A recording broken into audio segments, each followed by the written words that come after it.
Kita lanjutkan ya.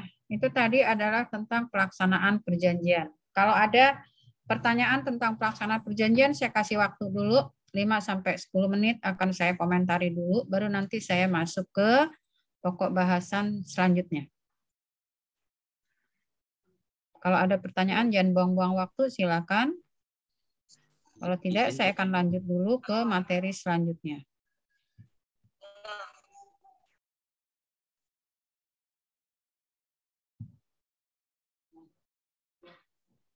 Halo Bu. Ya, silakan.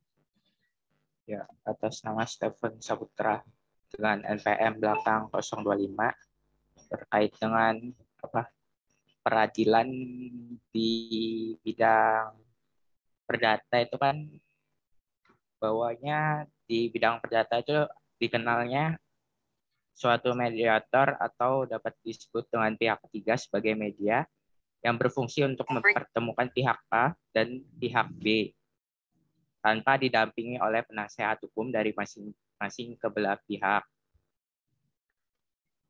Lalu, misalnya, seorang mediator itu kan harus memiliki sertifikat yang dimiliki seorang mediasi, dan apabila seorang mediator tersebut melanggar aturan dari sistem maupun tata cara mediator, apakah nantinya sertifikat seorang mediator tersebut dapat dicabut atau ditarik, dan bila mana seseorang itu dapat memulihkan dirinya untuk mendapatkan sertifikatnya kembali. Kalau itu ada peraturan sendiri ya, itu peraturan tentang mediator ya. Peraturan tentang mediator tergantung apakah mediasinya itu dilakukan mediasi di pengadilan atau di luar pengadilan. Jadi kalau di pengadilan itu ada PP tentang mediasi di pengadilan. Ya, kalau di luar pengadilan maka kita merujuknya pada undang-undang arbitrase dan peraturan alternatif penyelesaian sengketa. Lalu untuk menjadi mediator sekarang juga sudah ada pengangkatan mediator yang bersertifikat. Nah, tentu saja di situ ada aturan-aturan main.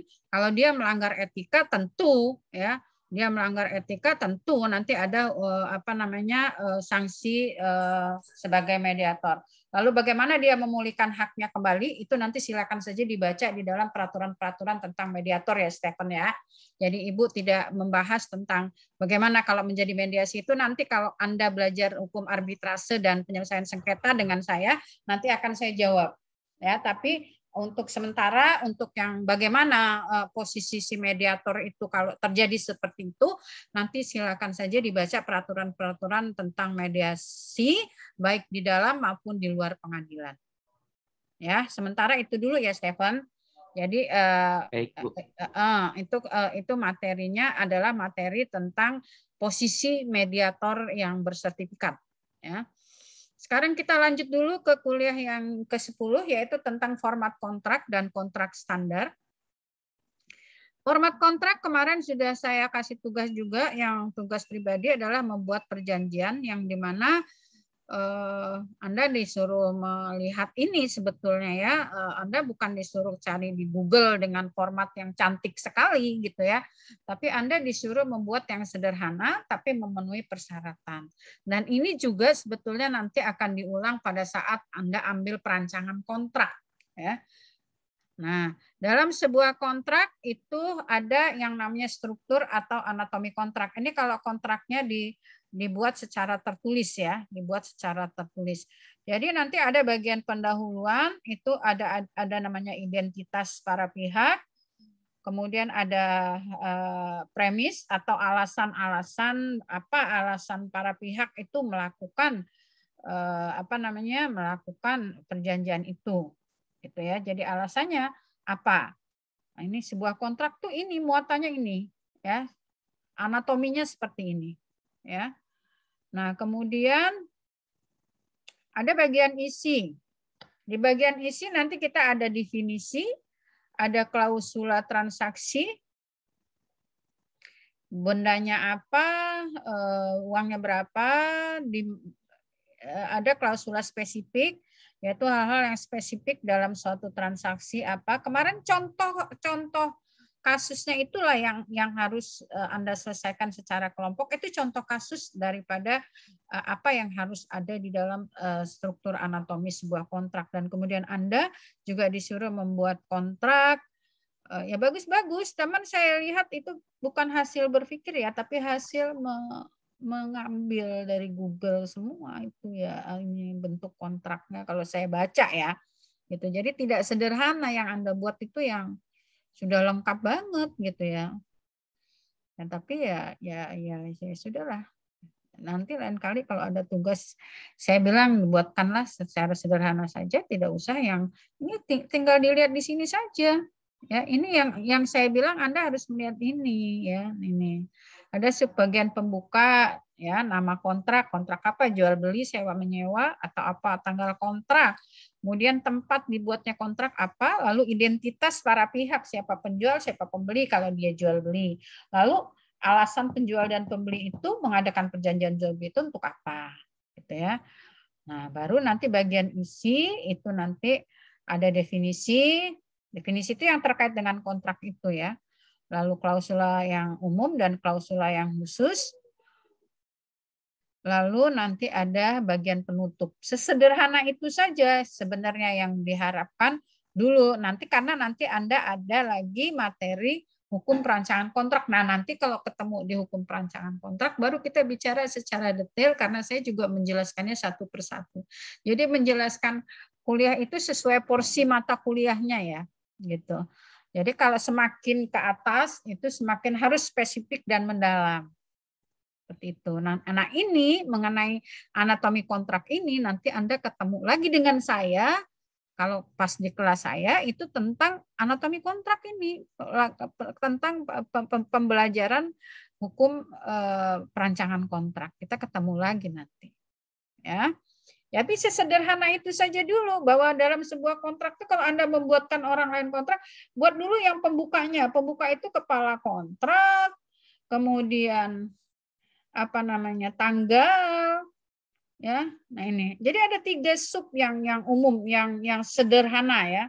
Jadi ada sub bagian pembuka ini, kemudian identitas orang-orangnya, subjeknya. Di sini akan ketahuan nanti apakah orang itu sudah dewasa atau belum saat membuat kontrak. Nah, di sini nanti akan kelihatan. Ya. Kemudian premisnya apa? Tujuan dia membuat kontrak apa? Itu ada di dalam alasan. Itu bagian pertama. Bagian kedua dalam kontrak tentang isinya. Isi itu secara umum menjelaskan tentang definisi dan hak dan kewajiban. Itu isinya. Isi kontrak itu isinya tentang prestasi. Ya. Yang secara umumnya seperti apa, yang spesifiknya seperti apa. Secara umum kewajiban penjual menyerahkan barang, kewajiban pembeli membayar. Spesifiknya barang diserahkan di mana, kapan, bagaimana cara penyerahan, itu spesifik.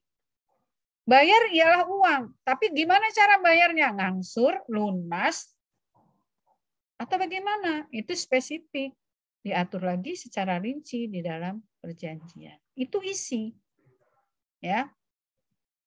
Baru nanti bagian penutup ya, atau closing, yaitu bagian yang memuat tanda tangan, kemudian biasanya ada klausul atau pasal yang memuat misalnya tentang kalau terjadi sengketa dengan perjanjian ini terus gimana gitu.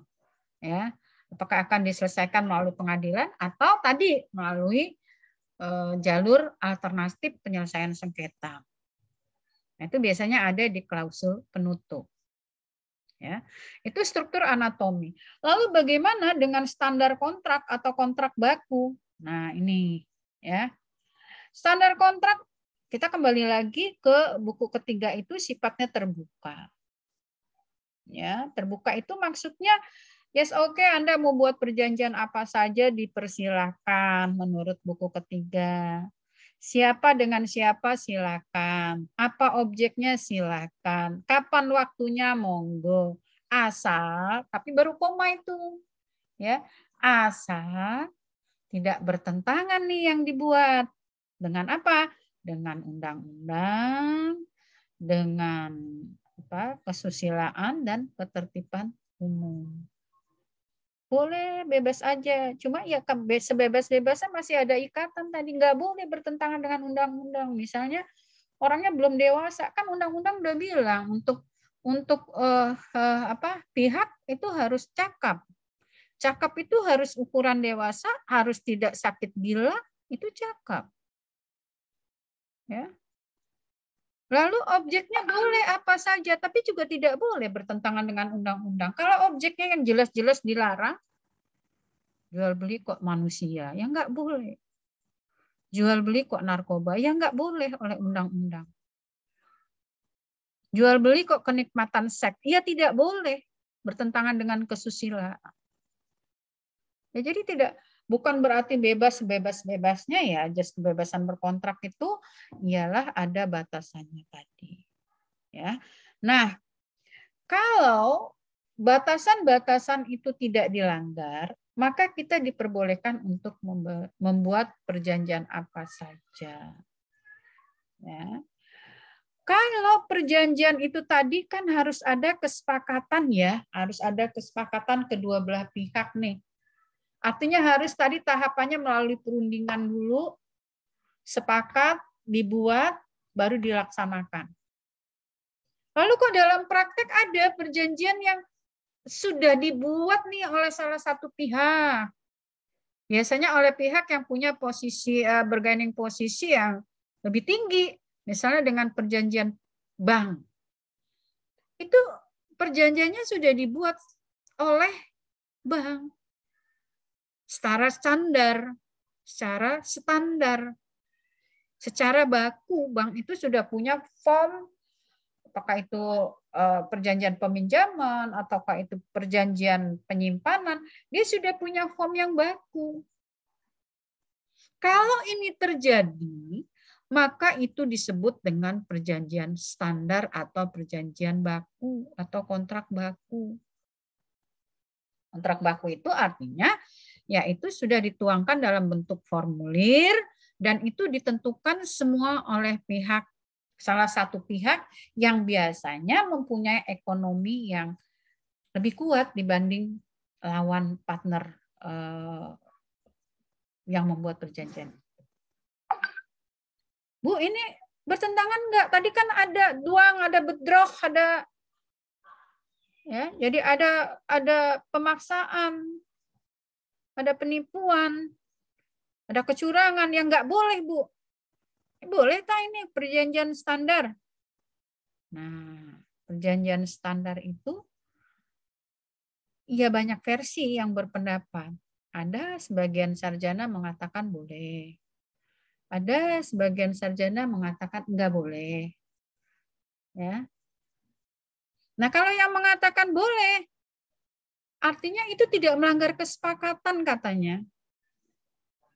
Kenapa? Itu muncul dalam praktek karena dibutuhkan. Kita bisa bayangkan kalau perjanjian perbankan itu kita berunding dulu satu-satu nasabah. Tidak berunding dulu aja kalau kita ada di bank mau menyimpan itu aja, lama nyimpan main. Padahal itu formnya udah ada. Lalu apakah itu melanggar ada paksaan? Apakah di sana ada bedroh ataukah di sana ada duang? Saya rasa tidak. Karena apa? Karena silakan dibaca formnya seperti ini. Kalau Anda sepakat, Anda boleh lanjutkan dengan menandatangani. Kalau tidak, ya tidak apa-apa. Nggak ada paksaan. Pihak bank nggak, ya ini Bu, ininya, formnya seperti ini. Kalau Anda nggak mau tanda tangan, ya, dia mempersilahkan kepada kita kok. Kalau yang mau tanda tangan, ya silakan. Kalau enggak, ya berarti transaksi tidak jadi. Seperti itu. Oh, kepaksa, Bu, karena saya butuh uang. Itu persoalan lain. Tidak dipaksa, tapi terpaksa dengan kondisi Anda sendiri. Gitu. Ada faktor X lain yang membuat Anda menjadi harus membuat kontrak itu. Gitu. Itu ya. Nah, yang seperti itu disebut dengan standar kontrak atau kontrak baku. Jadi standar kontrak itu formulirnya sudah dipersiapkan oleh salah satu pihak yang biasanya memiliki tingkat ekonomi yang lebih tinggi daripada lainnya. Ciri-ciri standar kontrak isinya ditetapkan sepihak. Debitur tidak menentukan isi perjanjian. Ya, terdorong oleh kebutuhan, debitur terpaksa menerima perjanjian tersebut. Bukan dipaksa ya, tapi terpaksa aku menerima. Tidak ada paksaan, tidak ada pihak bank itu menyodorkan pisau. Kalau lu mau, nggak mau dengan ini, lu ke bank lain buat tujah, nggak ada. Misalnya kita mempertimbangkan, aduh di bank ini ininya kurang deh, kita mau pindah bank ya silakan, nggak akan di ini. Bentuknya tertentu. Kalau standar ya ingat ya, kalau perjanjian itu boleh tulis, boleh tidak. Tapi kalau perjanjian standar atau perjanjian baku itu harus tertulis. Ya, harus tertulis. Ya. Yang dipersiapkan secara massal. Formnya sama. Kita mau nyimpan itu formnya udah ya siapapun nasabah penyimpan mau nyimpan ya formnya itu. Enggak dibikinin baru, enggak.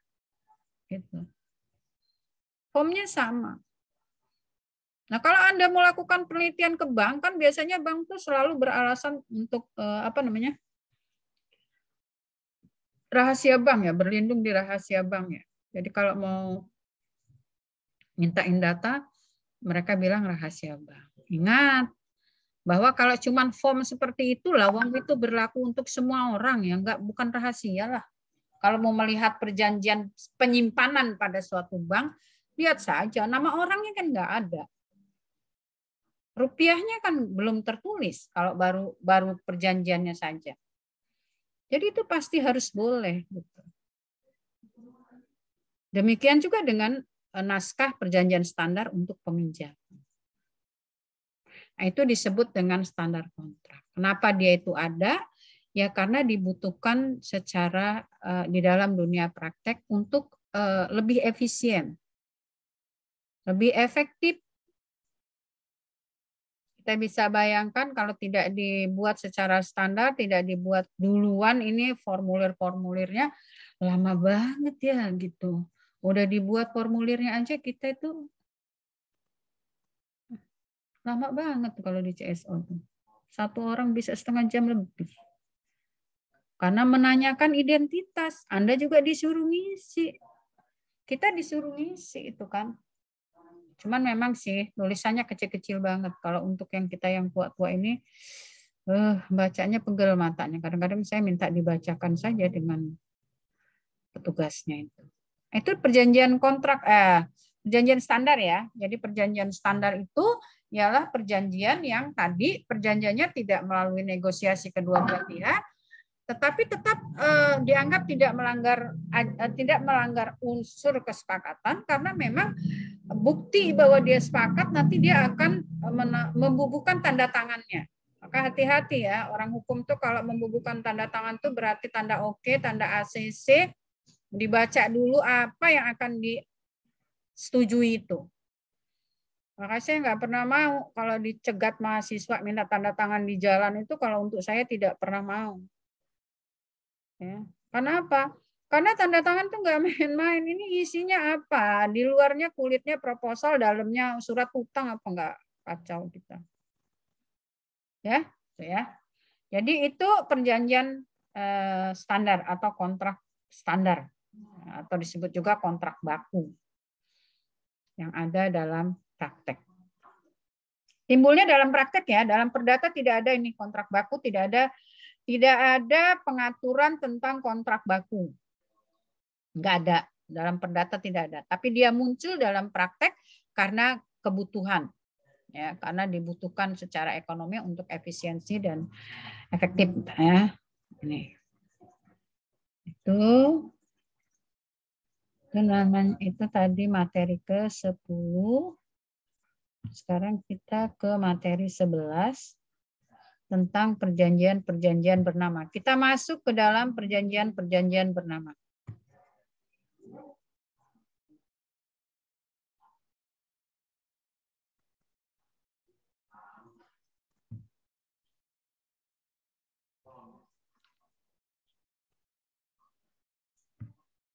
Oke. Kita masuk ke perjanjian jual beli dan sewa menyewa sebagai bagian dari perjanjian bernama yang ada di dalam KUH Perdata. Ya. Kita sudah tahu bahwa perjanjian bernama itu adalah perjanjian-perjanjian yang ada pengaturannya secara khusus di dalam perdata. Kita mulai dari perjanjian jual beli dan nanti sewa menyewa. Jual beli. Unsur dari jual beli ialah ada pengertian daripada jual beli sesuai dengan pasal perdata. Itu ada subjeknya. Subjeknya siapa? Penjual dan pembeli. Ya. Objeknya apa? Barang dan harga. Barang dan harga. Itu objek ya. Jadi bukan hanya barang ya. Jual beli objeknya ialah barang dan harga. Perbuatan hukumnya apa? Sepakat untuk melakukan jual beli. Setelah diketahui barangnya berapa, harganya berapa, lalu ada perbuatan hukumnya yaitu kesepakatan. Deal. Sepakat tentang barang dan harga. Sampai di situ belum selesai. Ini yang disebut tadi berkali-kali ya kita bilang ini yang disebut itulah perjanjian jual beli ialah perjanjian yang bersifat konsensual dan bersifat juga obligator. Kalau sudah sepakat baru menimbulkan hak dan kewajiban. Harus ada perbuatan lebih lanjut yaitu perbuatan levering. Levering itu apa, Bu? Ya tadi, levering itu ialah penyerahan. Penyerahan apa, Bu? Penyerahan uang dan penyerahan barang. Ya. Jadi ada dua aktivitas perbuatan yang ada dalam jual beli. Yaitu sepakat, salaman, sudah bernegosiasi, udah ada penawaran, ada kata sepakat, ada perbuatan lanjutan. Kalau tidak, berarti itu belum dilaksanakan. Ya baru timbul hak dan kewajiban, tapi perjanjiannya belum mencapai kata sepakat. Perjanjiannya belum mencapai tujuan. Karena apa? Karena tujuannya baru akan tercapai kalau disusul dengan levering. Satu bayar, satu nyerahin barang, baru hak dan kewajibannya itu pindah. Ya, pindah. Baru tercapai tujuan kalau sampai leveringnya ini sudah dilakukan. Kalau baru yang A, perbuatannya itu baru menimbulkan hak dan kewajiban. Ya, baru menimbulkan hak dan kewajiban.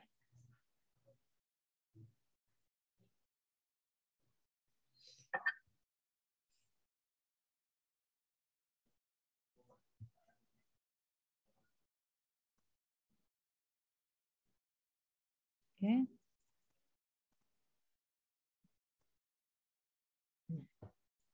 Lalu kapan perjanjian jual beli itu dikatakan ada atau lahir?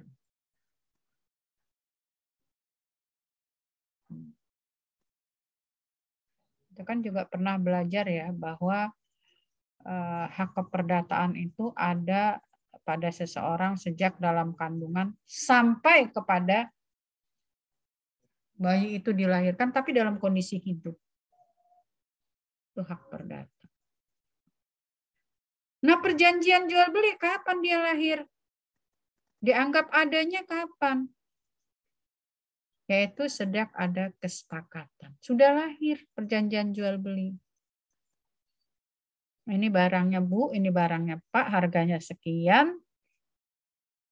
Lalu oke, kata yang satunya, sepakat tentang barang dan harga atau tentang objeknya tadi, maka disitulah perjanjian jual beli dianggap lahir. Dianggap terjadi. Ya, sejak adanya konsensus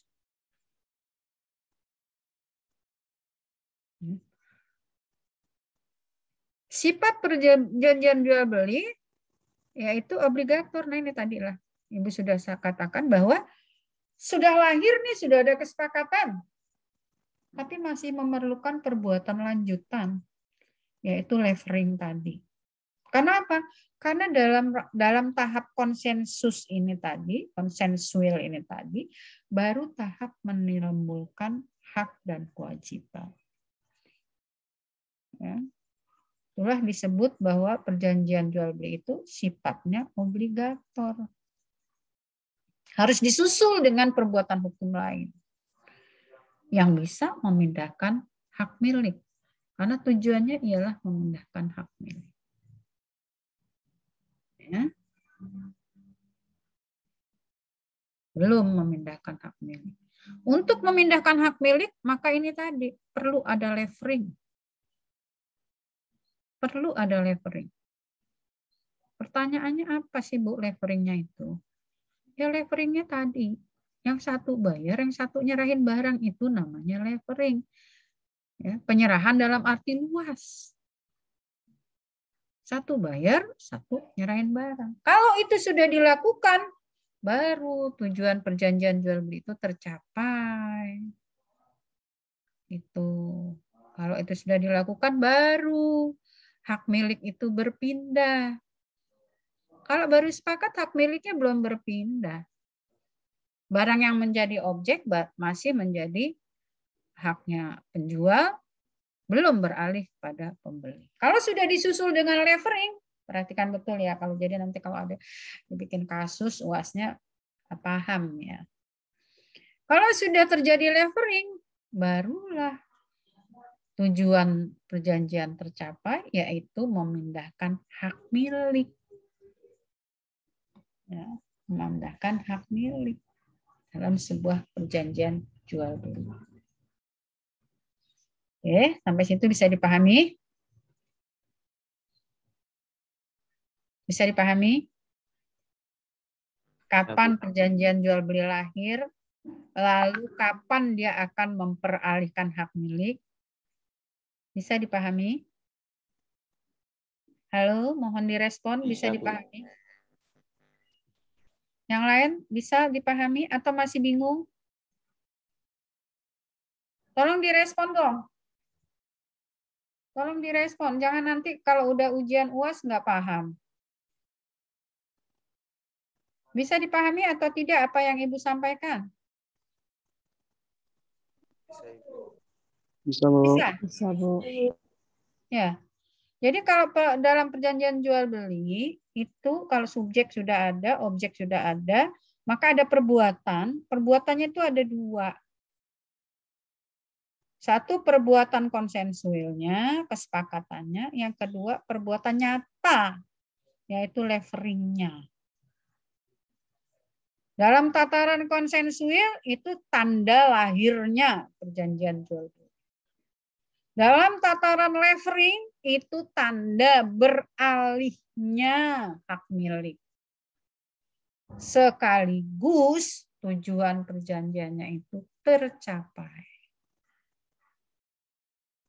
Jadi kalau nanti ada pertanyaan kapan tuh perjanjian jual beli tercapai? Pada perbuatan hukum yang mana? Yang A atau yang B? Misalnya.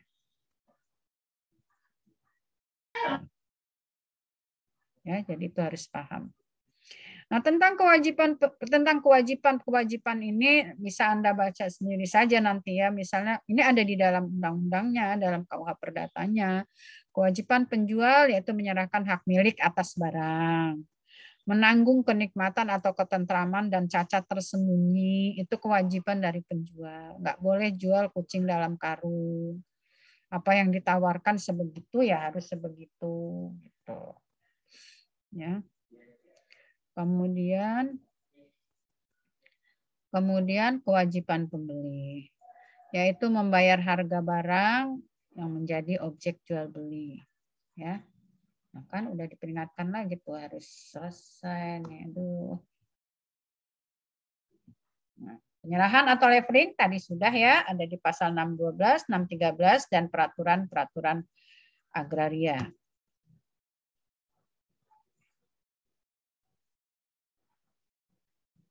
Oke. Nah, untuk levering, KUH Perdata itu menganut sistem kausal. Levering ya. Levering itu tergantung dari apakah perjanjian pokoknya itu sah atau tidak. Maka dikatakan sahnya titel yang menjadi dasar levering.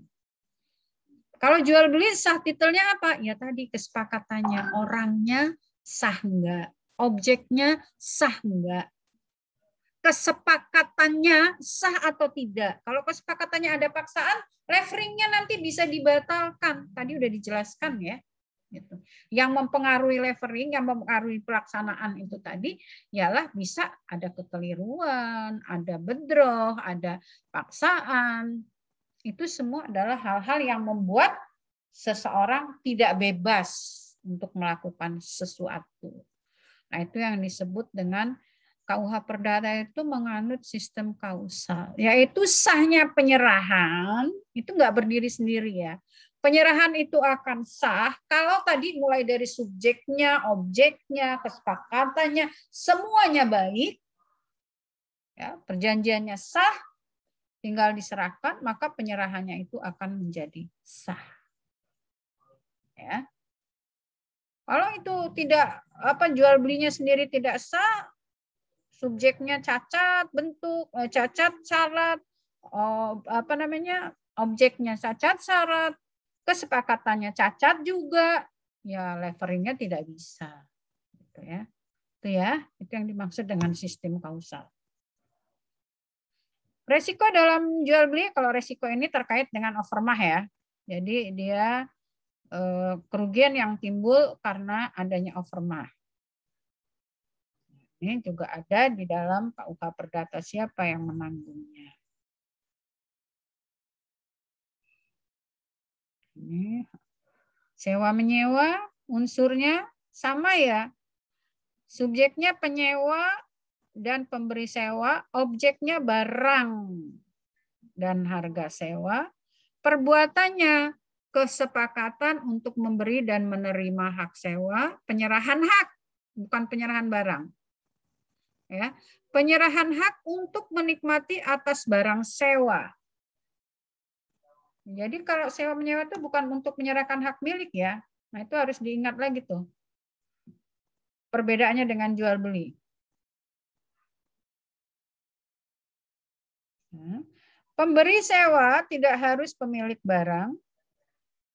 Harga sewa juga tidak harus dengan uang. Mungkin harga sewanya bisa dibayar dengan lain-lain. Itu sewa menyewa dalam KUH Perdata ya.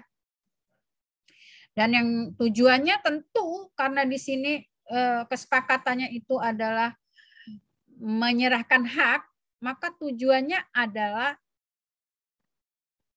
menyerahkan hak atas kenikmatan barang sewa, bukan beralihnya hak milik, menikmati barang sewa. Saya rasa itu ya, itu perbedaan jual beli dengan sewa menyewa. Kemudian nanti kewajiban penyewanya seperti apa, kewajiban yang menyewakan seperti apa, silakan dilanjut membaca sendiri dalam ketentuan-ketentuan KUH Perdata. Karena ini kita sudah diperingatkan juga harus close nih. Nanti keburu belum diambil gambarnya sudah close lagi. Saya rasa itu yang bisa saya sampaikan hari ini. Ini PP resiko juga ada di dalam ketentuan pasal perdata. Kalau kita bicara resiko itu berarti bicara kerugian yang disebabkan karena overmah. Ya. Nah, yang perlu saya ingatkan di sini lagi. Kalau dia perjanjiannya tertulis, ini menyangkut kapan berakhirnya sewa menyewa. Ya, tinggal dilihat. Kalau perjanjian sewa menyewa itu dibuat tertulis, maka berakhirnya ya sesuai dengan apa yang ada di dalam tertulis itu. Lihat aja dalam perjanjian tertulisnya. Tapi kalau dia tidak dibuat secara tertulis atau dibuat secara lisan, maka kalau si pemilik barang itu akan akan mengakhiri sewanya, dia harus kasih tahu kita. Harus melakukan pemberitahuan. Mas, Mbak, bulan depan ini tidak akan disewakan lagi. Atau tahun depan ini tidak akan disewakan lagi. Itu harus begitu. Tapi kalau dia tertulis, ya udah kita aman, pegang aja perjanjian tertulisnya. Kalau dia tidak meminta berhenti, misalnya, oh ini udah jatuh tempo, gue mesti keluar dari rumah ini. Ternyata dia membiarkan, ya berarti dia masih mengizinkan untuk diteruskan sewanya. Itu perbedaan antara sewa tertulis dan sewa tidak tertulis. Ya. Cara berakhirnya. Oke, seperti itu saya rasa yang bisa saya sampaikan. Diambil dulu fotonya, Stefan, baru nanti kalau ada pertanyaan yang masih tersisa, saya persilahkan. Sekarang kita ambil dulu gambarnya, supaya saya punya data untuk kehadiran hari ini. Oke. Diambil gambarnya. Ini ketutupan nggak sih yang bagian kiri sebelah bawah ini ya?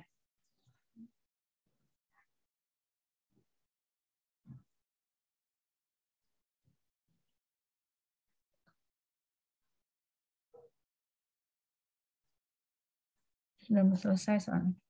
Udah, Step? Udah, Bu. Udah. Oke, saya rasa itu. Silakan kalau ada yang mau bertanya barangkali. Sepanjang kita belum di-close, kalau nanti sudah di-close, ya sudah, kita dadah tanpa penutupan. Ya. Kalau tidak ada, ya saya akhiri. Sampai ketemu lagi, insya Allah bisa berjumpa lagi hari Senin yang akan datang. Kita masih punya kesempatan 4 kali, kalau nggak salah 4 kali pertemuan lagi menjelang UAS ya. Jadi saya masih tersisa akan menjelaskan beberapa perjanjian yang bernama yang ada di dalam KUH Perdata, meskipun dia akan bisa dipelajari sendiri di dalam KUH Perdata, tapi hal-hal penting bisa kita ulas dulu supaya membantu Anda di dalam mempelajarinya. Sekian saya ucapkan selamat siang. Wassalamualaikum warahmatullahi wabarakatuh. Waalaikumsalam warahmatullahi wabarakatuh. Waalaikumsalam warahmatullahi wabarakatuh. Terima kasih, Bu. Ya, sama-sama.